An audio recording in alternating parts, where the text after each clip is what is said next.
Assalamualaikum, kembali lagi bersama Cikgu Hazim di dalam Matematik Tingkatan 5 KSSM. Jadi untuk video kali ini kita akan lompat sekejap.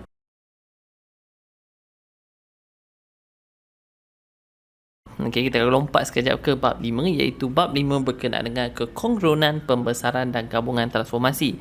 Walaupun bab 3 dan 4 cikgu lompat, tapi video tu akan muncul kemudian. Okey, cikgu faham bab 3 dan 4 adalah bab yang susah sikit untuk adik-adik nak faham, tapi tak apa, jangan risau, nanti videonya akan muncul kemudian.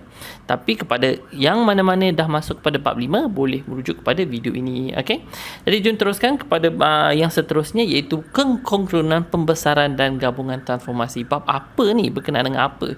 Bab ni hanya berkenaan dengan transformasi.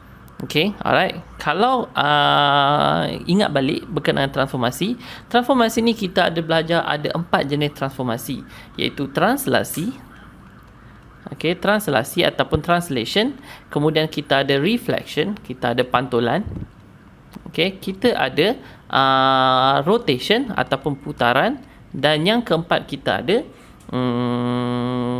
pembesaran, enlargement. Okey, kita ada enlargement. Itu pembesaran lah. Okey. Jadi tapi untuk video kali ini kita akan tengok satu persatu. Jadi apakah benda yang penting untuk adik-adik nak tahu dalam bab ini?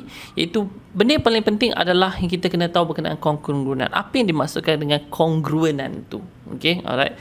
Bahasa ni sebenarnya adalah bahasa Inggeris kongruen. Okey, jadi tukarlah bahasa Melayu kongruenan. Apa yang dimaksudkan kongruenan? Kemudian kita kena tengok berkenaan dengan kekongruenan segitiga. Okey, kekongrunan segitiga di sini. Dan seterusnya pembesaran dan gabungan transformasi dan translasi. Okey, ini adalah komponen penting yang di dalam bab ini. Tapi macam biasa, cikgu akan tengok satu persatu dan macam mana kita nak faham satu persatu. Okey. Dia punya konten nampak sikit, tapi dia punya dalam dia memang panjang sikit. Okey. Jom kita tengok, fahamkan dulu apa yang dimaksudkan dengan kongruenan di sini. Okey. Kongruenan ni, fahamkan kata dasarnya adalah kongruen. Dalam bahasa Inggeris dia disebut sebagai kongruen juga. Okey, ejaannya sebegini. Apa yang dimaksudkan kongruen ni? Cikgu faham kongruen ni dipahamkan maksudnya clone. Nampak huruf C clone. Nampak huruf K clone.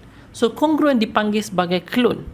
So bila disebut sebagai clone, alright, dia mestilah merujuk kepada saiz yang sama, okey, bentuk yang sama, hanya kedudukan saja berubah.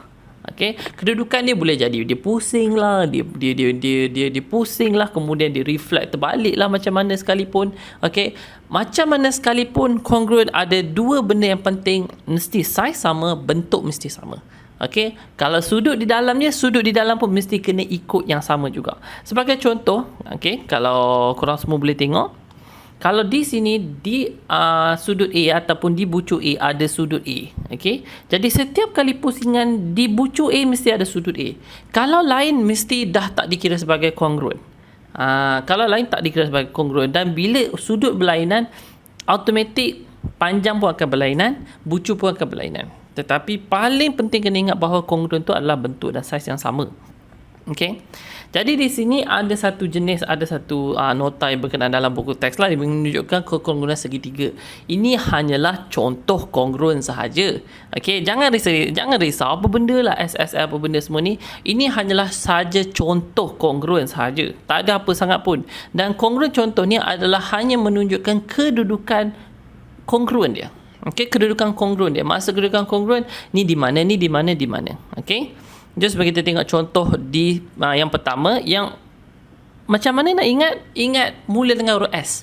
Kita ada SSS, kita ada SSA, kita ada SAS. Terbalikkan dengan A, kita ada AAA, kita ada AAS dengan ASA. Okey, apakah maksud dia? Korang boleh tengok. Jadi, adik-adik boleh tengok dan kita tengok kepada yang pertama.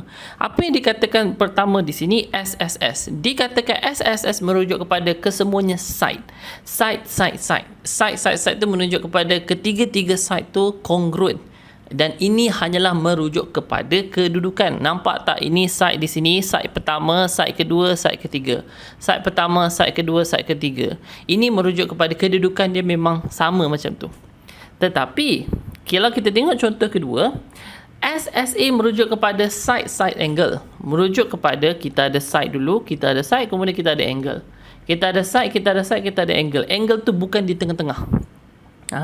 Okay, angle bukan di tengah. Angle mesti di salah satu di hujung. Sama ada hujung depan ataupun hujung akhir, hujung depan. Sama juga SAS ni, kita ada S, kita ada A, kita ada S. Itu maksud dia. SAS merujuk kepada A tu berada di tengah-tengah side. Angle berada di tengah-tengah side. Itu rujukan dia. Sama juga kalau kita ada AAA hanya merujuk kepada angle. Kita ada angle, kita ada angle, kita ada angle. Ini merujuk kepada kedudukan dia. Kalau AAS, angle, side. Maksudnya side berada di hujung. Boleh tak jadi SAA? Boleh. Kita kira daripada kanan pun boleh. SAA. SAA samalah juga macam AAS. Okay? Sebab dia kongruen, tak ada masalah. Ingat, bentuk sama, size sama. Dan yang terakhir di sini kita ada angle, side and angle. Maksudnya side tu berada di tengah-tengah antara angle di sini.